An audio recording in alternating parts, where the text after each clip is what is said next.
As the world comes to grips with life under this deadly new virus, authorities have urged us to change our habits and adopt a new way of life. This you already know, but what might surprise you is that your new lifestyle is an Islamic one.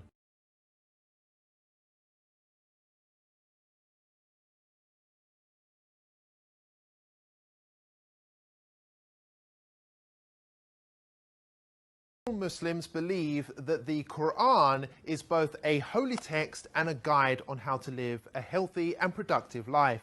Nearly all of Muslims' daily activities, whether that be praying, fasting, or the clothes they wear, have been recommended in the Quran or by the Holy Prophet Muhammad.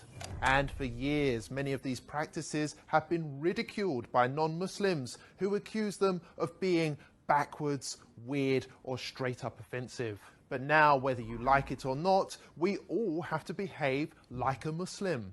For starters, pubs, clubs and casinos have all been closed.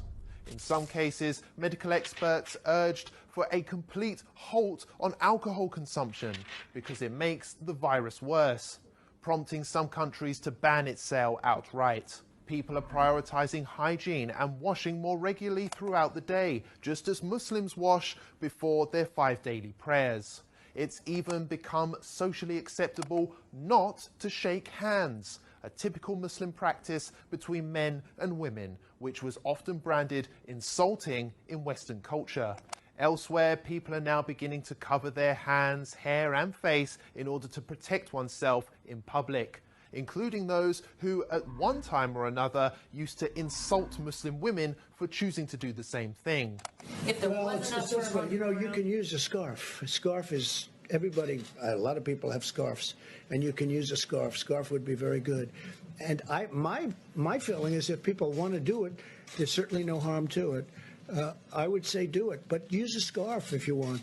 Even Islamophobic governments, which blanket banned the Muslim burqa, can now be seen adopting masks, which makes them look more Muslim than ever before. European countries like Austria have gone as far as to make face covering compulsory by law. And the face veil, covering, has turned out to be so beneficial that London aims to make it compulsory for all in shops and on public transport going forward. And there's more. On the economic front, interest rates have been slashed to near 0% in some cases, which is exactly what Islam teaches. Muslim families also self-isolated naturally for prayers and fasting during Ramadan for an entire month, while non-Muslims massed on British beaches. Now, you may ask, what's the point in bringing this all up?